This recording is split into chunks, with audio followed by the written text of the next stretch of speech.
Today we are going to start with a new lesson which is called Personality Dynamics. And the thing that we are going to cover is on the board. First of all, we're going to see what is personality, and then why do we study personality in organizational behavior? That's a typical question that we always ask. What is the relationship between today's lesson and organizational behavior? And moreover, this question arises because personality is a subject of psychology, more the psychological science, but where we are bringing it in organizational behavior. So it's a question that why do we study personality in organizational behavior? And also we are going to answer this question that how do I know about my personality? So your personality would be discovered today, and what we are going to achieve by today's lesson. So when we are done with our lesson, one day you will be leading different corporations, and you will regret for not attending this class or not being attentive in this class. Why? Because we are going to learn how to manage people with different personalities. Because in an organization, as a leader or as an employee, you will see a lot of people with different kind of personality.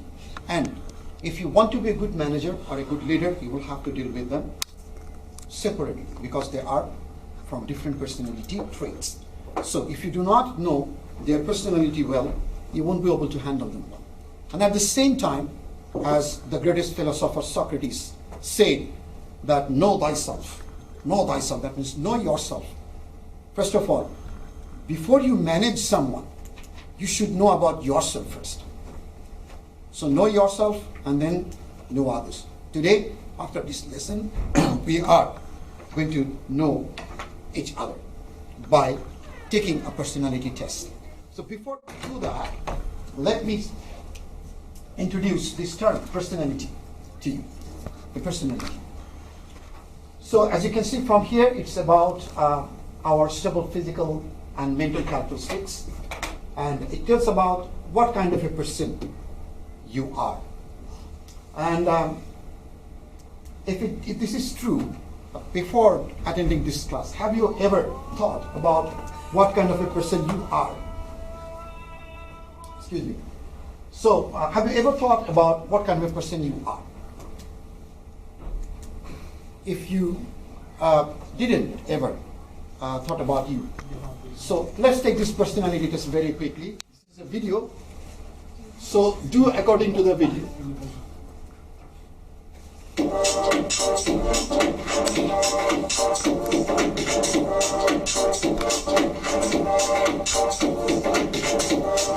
Do it.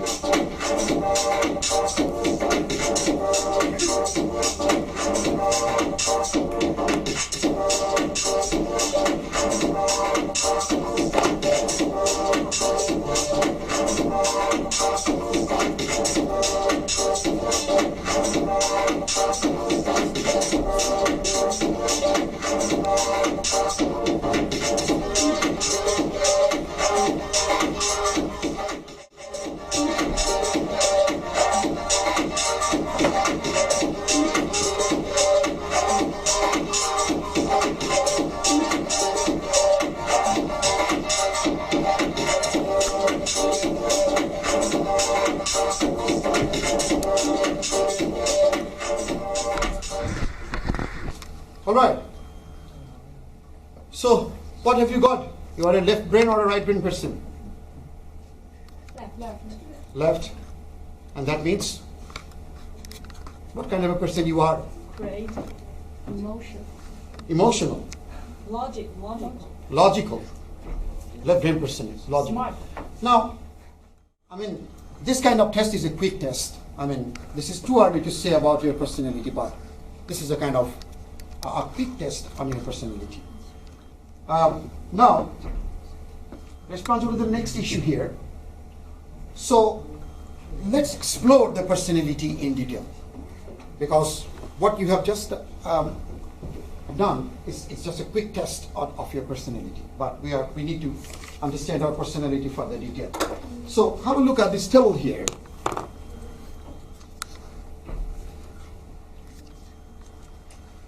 This is talking about 5 dimensions, personality dimensions.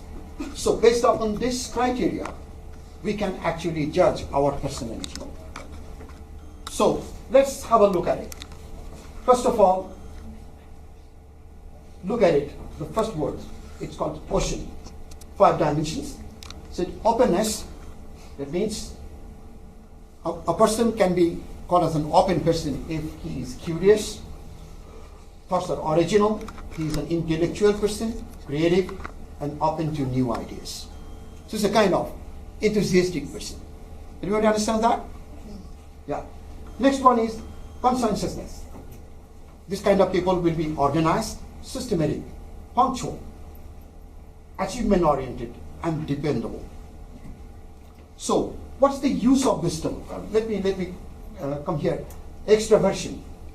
The person will be kind of outgoing, talkative, sociable, and enjoying social situations. Agreeableness, being affable, tolerant, sensitive, trusting, kind, and warm. And neuroticism, being anxious, irritable, temperamental, and moody. So how can we identify our personality type using these 5 dimensions? Let's see. So you will be asked different kind of questions, and we will try to find out your scores on each of these categories. For example, if you have a lower score in openness, that means you are not curious, you are not intellectual, you don't have any creativity in you, and you are not open to new ideas.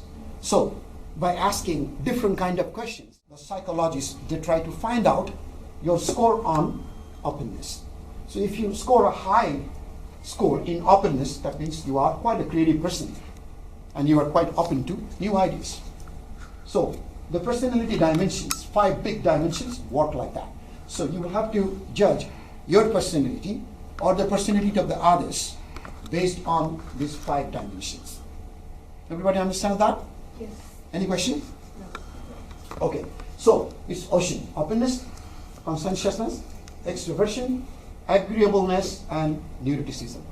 And you will be just based on this criteria, and then we will be having a rough idea about our personality.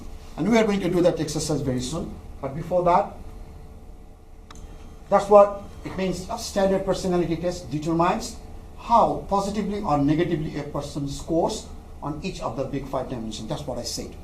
Okay? So you will be scored based upon these 5 dimensions, and then we can have a rough idea on your personality, or you can have a rough idea on my personality.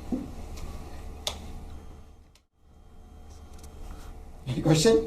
No. Fine so far? Okay, good. Now, one good question is, why should we study personality in organizational behavior? Why are we doing this? Because we all know this is an organizational behavior class, right? And personality is something quite related with psychological science. So we are actually bridging in psychology and management here. Now, what's the point? Why are we doing this? Will it be useful for us in future or not? Of course, it will be useful. Otherwise, we will not study this. Let's see. So the big 5 dimensions that we have just learned, it is being researched that those dimensions have a positive correlation with job performance. All those dimensions, your openness, your creativity, right?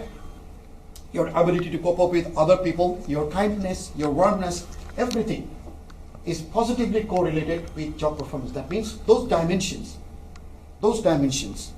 will control the job performance. And at the very beginning of this course, I told you that the main idea of studying organizational behavior is to be a good employee in future or a good manager. So if you want to be a good employee, you need to perform well. And if you want to perform well, you need to know about yourself. You need to know about your own scores on these 5 dimensions. And if you score poor in any of these dimensions, that means you need improvements over there. So knowing your scores will help you to improve yourself, and that will help you to perform well in an organization. Okay, now, so knowing the scores would be a great help in recruiting appropriate people. So if you know the personality, the correct personality that is required for a particular post. For example, you are recruiting a salesperson. So you have at the back of your mind that what should be a salesperson look like, right? How should a salesperson? What kind of a person a salesperson should be? What should be his personality? When you know it, in your interviews, you will be asking some questions to find out the personality of the candidate, and you will check whether the candidate has the proper personality to be a salesperson or not. So, knowledge on those 5 dimensions will help you to find out the personality of the candidates, and that will help you recruiting appropriate people. Any question? Next, assessing training needs for employees. So when you know the personality traits of your employees, you know their weaknesses. So you know the areas where they need improvement. So you will arrange the training program as per the analysis. So as you can understand, the training needs is assessed on the basis of the personality test taken by the employees. You understand what I mean? So for example, the question that I want to ask as a manager is that do you need a training, or in which areas you need the training? Now, how do I know? What I can do, I can take a personality test of yours, right? And I can see out of these 5 dimensions, where is your weakness? And the training program will be focused on improving that particular area of weakness, right? So knowing 5 dimension score can help you in assessing the training needs properly. Because if you do not assess the training need, remember, training program comes with cost, right? You need to incur cost in order to do training. Right or wrong? Right. Okay, next. It will help you to appraise the employees accurately. Yes. Sorry, can we say that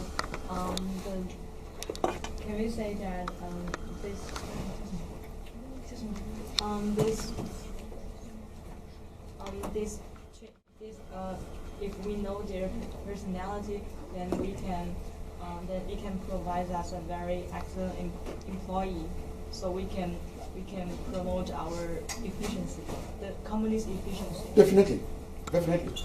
Because the first idea is to identify your weakness, and then the training program will be designed to improve that weakness. And when you're improved with that weakness, you're efficient. So the whole organization is going to be benefited by your efficiency. You understand? Okay. Now, you can properly appraise your employees using these 5 dimensions. That why he is behaving like this, what are the areas that he needs or he or she needs the improvements. So, knowing the 5 dimension score will help you appraising your employees accurately. And this is important. Remember, we talked about in the last class that if you do not appraise your employee fairly and correctly, it will be a demotivating situation for them.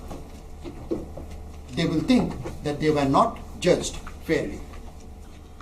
So, correct performance appraisal is badly required. And knowing the scores, 5-dimensional scores of your employees can help you to appraise the employees accurately, fairly. Right? So, we can understand that whatever we are doing in this class is going to help us in future when you will be leading the corporations as managers of different functions or departments. It's going to help you out. This knowledge is going to help you out. What do you think? Yes? Say it loudly. Yes? Okay. Now, another thing. Do you remember this delegating responsibilities? Does it ring any bell? Delegating responsibilities, what is it? Who can tell me? Delegation responsibility. Amber.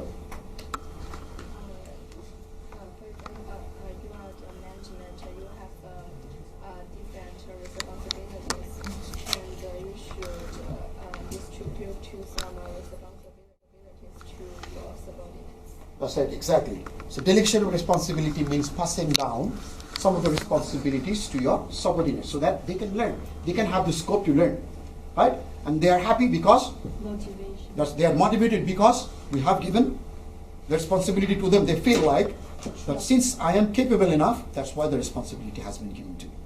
So it's quite a motivating situation for them. And this will actually help you. So when you know a person very well, when you know the personality of that person very well, it will be more easier for you to decide whether you should delegate responsibilities to him or her. It's easy to decide. So for example, you want to give a very tedious job to someone. Say for example to Sandra. Now, knowing Sandra's personality will really help you to decide whether you should give this responsibility to her or not. Right? So when you know her well, when you know her personality, you know that whether she will be fit for this job or not. Right? So the conclusion is, the summary of this slide is that we are studying personality in the field of organizational behavior, which two different fields we are combining together. But this is necessary that we study about personality, and we should also know about how personality develops in a person and how can we test the personality. So the next slide. Here the question, most important question. We can understand that knowing the personality is really important, but how do you know it?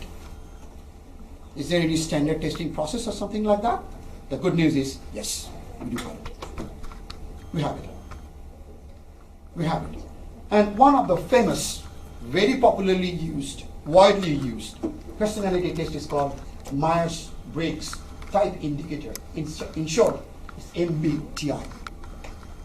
So this is a standard psychological test that will, if taken, that will reflect the personality traits in a particular individual. Okay? When we take this test, you can find out, or at least have a rough idea, what kind of a person he or she is. Okay? Now, take a look at this video very carefully, because we're going to do exactly the same thing after watching this video. The video actually covers how do we take Myers-Briggs Type Indicator test. It's on the Myers-Briggs Type Indicator, MBTI. So have a look very, very attentively, because we're going to do the exercise later. And before I start playing this video, let me inform you about this Myers and Briggs. These are actually mother and daughter. So Myers is the daughter, Briggs is the mother. So they combinedly actually invented this MBTI. That's why it's called after their name, Myers-Briggs Type Indicator, MBIT. Okay, so let's have a look at this video, how the test is being taken. Welcome. I'm so glad you've joined us to discover your personality type. This video will help you to understand the 4 key facets of personality based on the Myers-Briggs theory, and you'll learn how to put these facets together to find your own unique 4-letter personality type. The Myers-Briggs theory of personality is a way to describe differences in the way people think, make decisions, and approach the world around us. It can help you to understand why you communicate better with some people than with others, why some jobs seem more appealing to you, and why you approach relationships the way you do. Understanding your unique type opens up a wealth of knowledge about who you are and why you do the things you do. Myers-Briggs type is based on 4 facets of personality. For each facet, you must decide which style you prefer out of 2 options. Are you extroverted or introverted? Sensing or intuitive? Thinking or feeling? Judging or perceiving? We'll talk about each facet in depth so that you can better understand where your preferences lie. The first facet, extroversion-introversion, describes how you get your energy and where you prefer to focus your attention. Extroverts prefer to focus outward on the world around them. They are energized by activities like meeting new people, talking about their ideas, speaking in front of groups, and being in active environments. Introverts prefer to focus inward on their own thoughts and impressions. They are energized by activities like thinking quietly, reading, listening to music, or talking with small groups of people they know and trust. Take a moment to think about which sort of activities you find more energizing. If you have a pen and paper handy, write down your preference for E or I. The second facet, sensing intuition, describes how you take in information about the world around you. Sensors focus on facts and details and take in information using their 5 senses. Intuitives focus on meaning, interpretation, and possibilities and take in information using their intuition. So how do you tell if you're a sensor or an intuitive? Let's try an exercise. Take a look at this cup. Think for a few moments about how you might describe it. If you have a pen and paper, write down a few words to describe the cup. Now, let's take a look at the way sensors and intuitives might respond. Sensors tend to give facts about the cup. They might say, the cup is 3 inches high, it's white, and it's made of styrofoam. It's shaped like a cone and has a lip around the top edge. Intuitives are a different story. They might compare the cup to other things, or make up a little story about the cup. An intuitive might mention that styrofoam is bad for the environment, that these cups are very flimsy when filled with hot liquid, or that the cup reminds them of the Sunday school meetings they go to every week. Take a moment to think about how you take in information. Mark down your preference for S or N.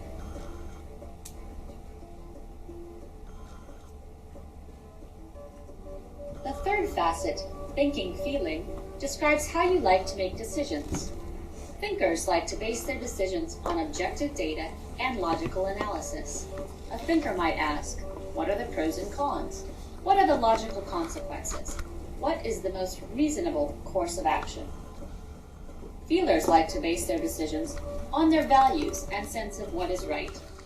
They also like to consider relationships and the impact of choices on other people. A feeler might ask, what is the right thing to do? How will other people feel about this decision? How can I create a sense of harmony and cooperation? Remember, Myers-Briggs is about the style that you prefer. Most people use some thinking and some feeling when they make their decisions, but usually feel more comfortable using one style than the other. Think about the type of information you trust most in making a decision. Is it objective and logical, or values-based and personal? Take a moment and mark down your preference for T or for F.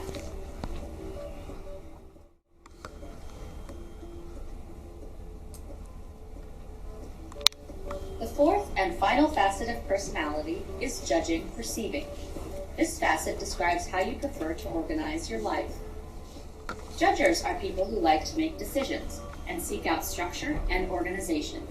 They tend to like schedules and to-do lists and want to know what the rules of the game are before they start.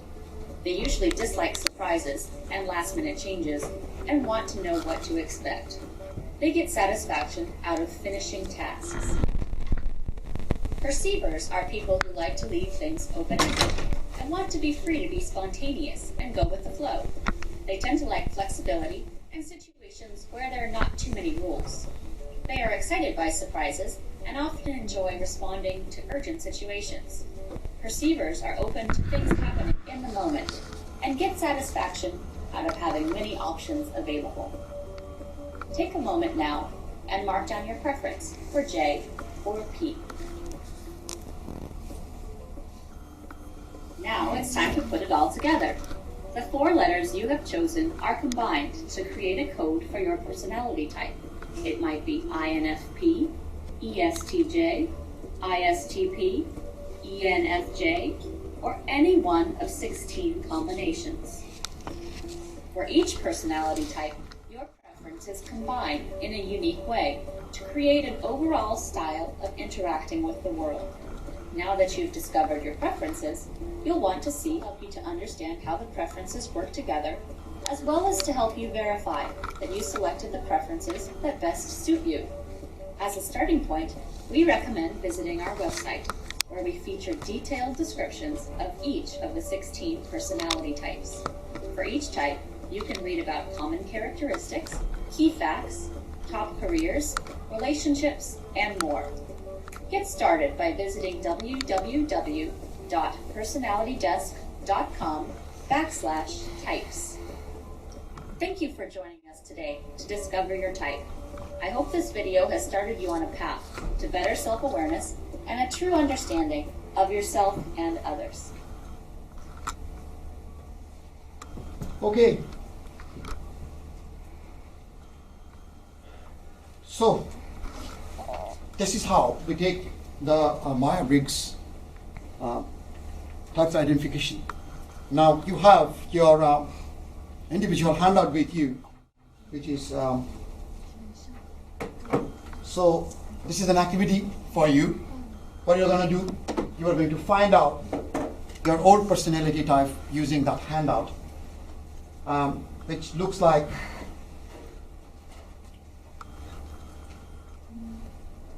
this one out here. Looks like this. Just a moment for clear vision. So you are going to answer these questions. We're going to answer these questions, and if you all not answered, you will have to rate this criteria. And if you think you fit in this criteria, you will have to circle E. So rate those criteria here for every single letters, and then find out your combination. And here is a description of the type of the personality, the type of the combination. For example, ISTJ, what kind of person that comes with this combination, what kind of a person he or she is. You can find out a description over here. Okay? So take 10 minutes to do this exercise with your handout, please. Thank you very much.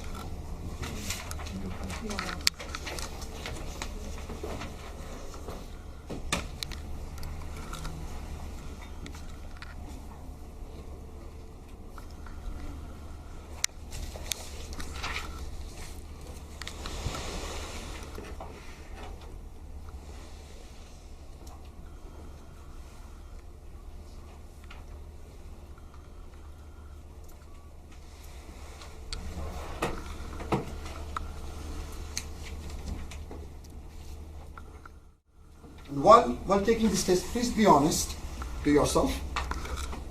Be honest. Because personality can be changed if it is negative. We can change it. No handout?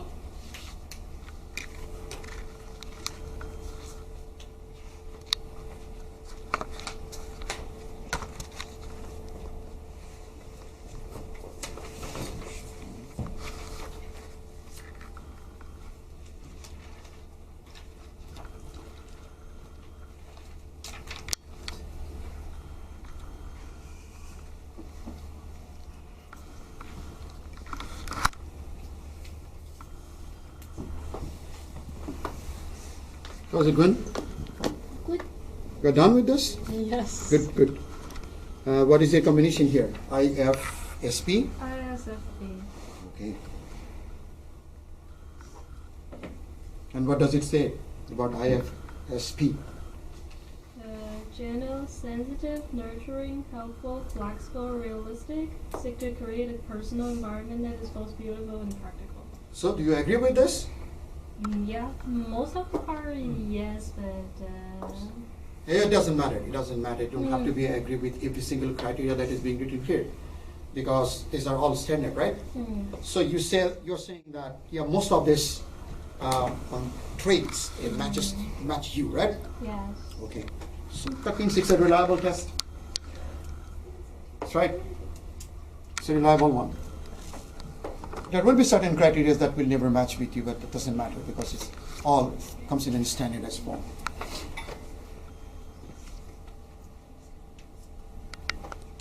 Miranda, done? Done? Good. James? Tammy? Done? Okay, good. Good. Now, one question that I want to ask, since you know your question. Sorry.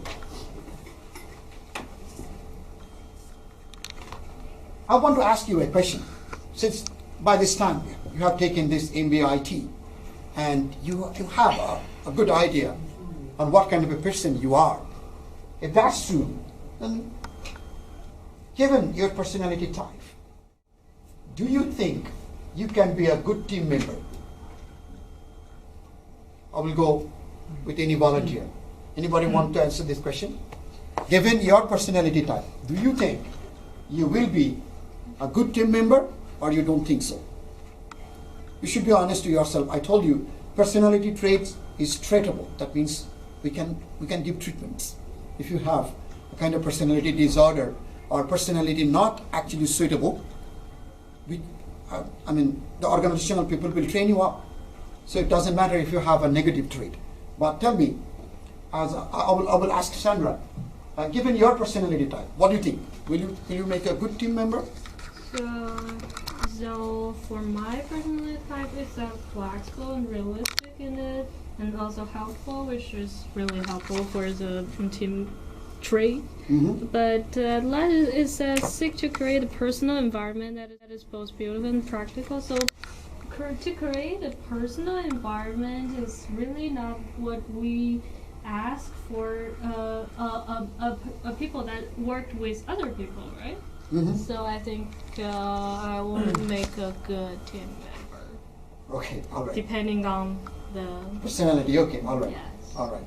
So give me one suggestion. What can be done in order to make you a good team member? What do you think? What is your own suggestion?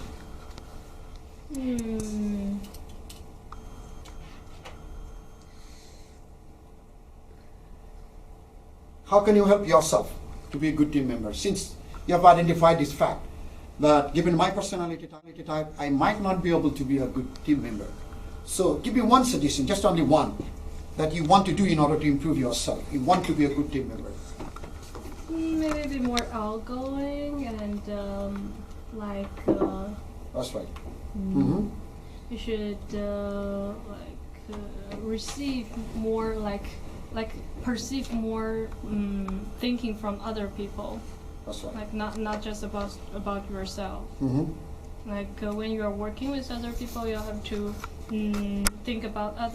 think from others' perspective, not just from yourself. Okay, good. And what kind of personality you are, Amber? Lovely, please, so that everybody can hear. What is your combination, first of all? INFP, and the traits are? Sorry? Sensitive, okay. Creative. Positive and loyal. Loyal. Yeah, and value in harmony and personal growth. So first of all, let me ask you, do you agree with this traits? Yeah. Do they match with your personality? Yes. Significantly, yes. Okay, that's good. That's good. Now, same question to you. Will you make a good team member? You said you are creative, right? Yeah. Creative and Loyal. loyal. So loyalty is something that is required when you are working in a team, right? Yes. Be loyal to your team, to your group. So that might help you to be a good team member. But is there any trait that you think can make you not a good member? Maybe the personality of sensitive. Sensitive. Yes. You're very sensitive. Okay. Good one. Good one. I agree that if you're oversensitive, that could be a problem, because whenever you will be working in a team, there will be problems. So you have to have the practical sense of how to resolve the conflict rather than being emotional, getting emotional with the situation. So yeah, oversensitiveness will be a bad idea for a team. But no worries, we can improve this. Michael, your personality type, please. I think I'm a flexible guy. So What is your combination? The letter.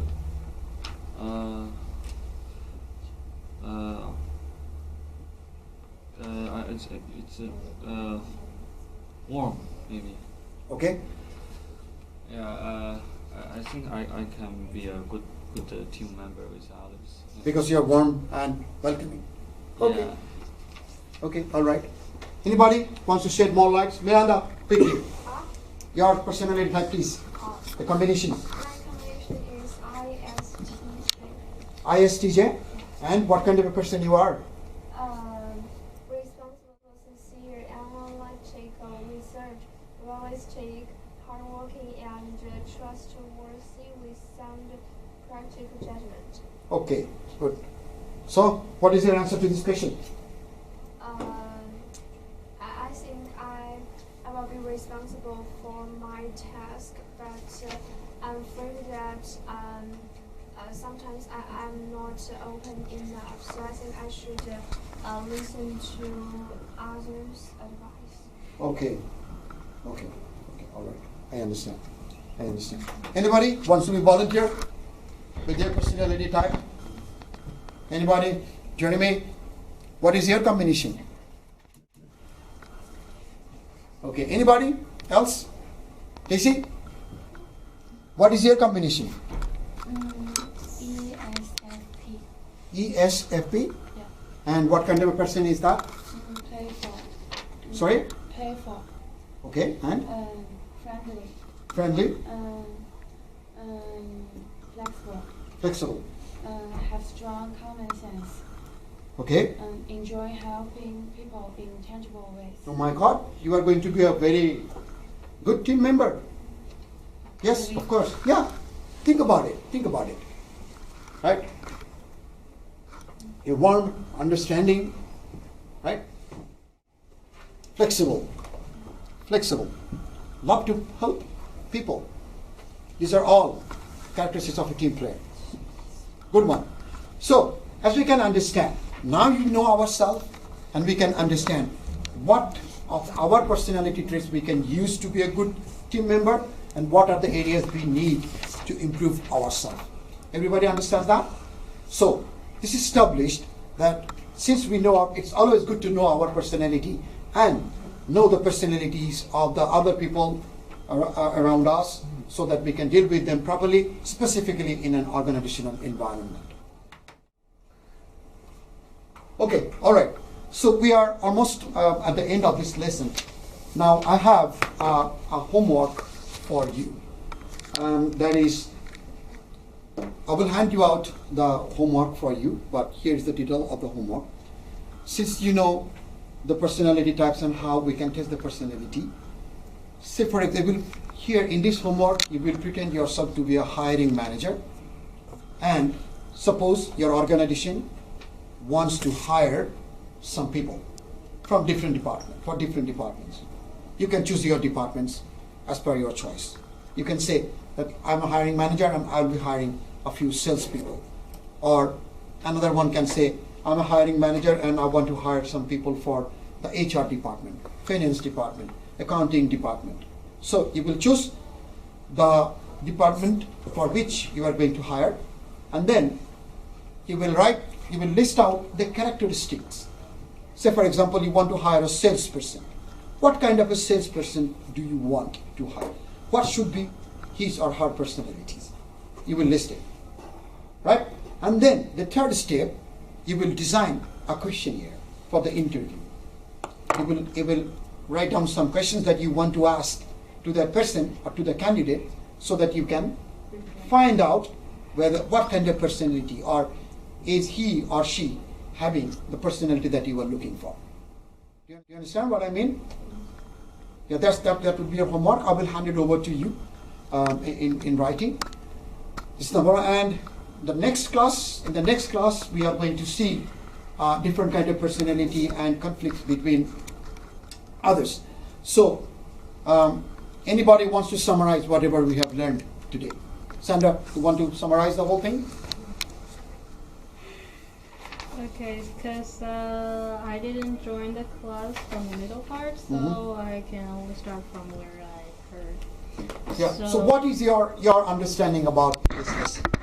Okay, it's about why should we study personality and organizational behavior, like the importance of we trying to understand personality and different personalities. I accidentally skipped the big 5 dimensions, so I don't know that part, but the personality type test I do enjoy. It's about, for me, before I take this test, like to examine what kind of person I am, really, I don't really know that I have this trait on me. Like obviously I have, but when I see the words, I see those words written down on the paper. Then I know. Then I can analyze which kind of person I am. Then I can find when I'm trying to like. For an employee, when I'm trying to find a job, then I can I can find the most fitted job for me according to this traits that have been written down. And for a manager, which is why we are studying organizational behavior, to learn that what kind of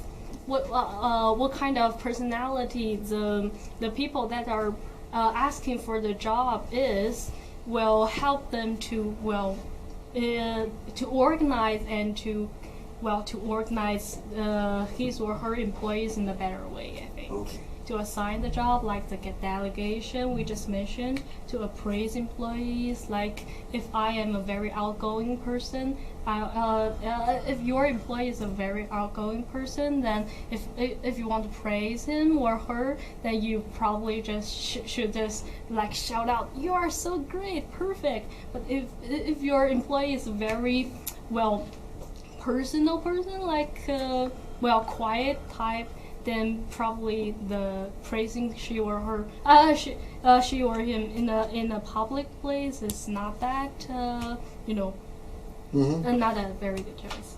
So that's Okay. what I learned today. Yeah, okay. So, that will be all for today. Thank you very much, and I will see you tomorrow with more about personality. Thank you very much.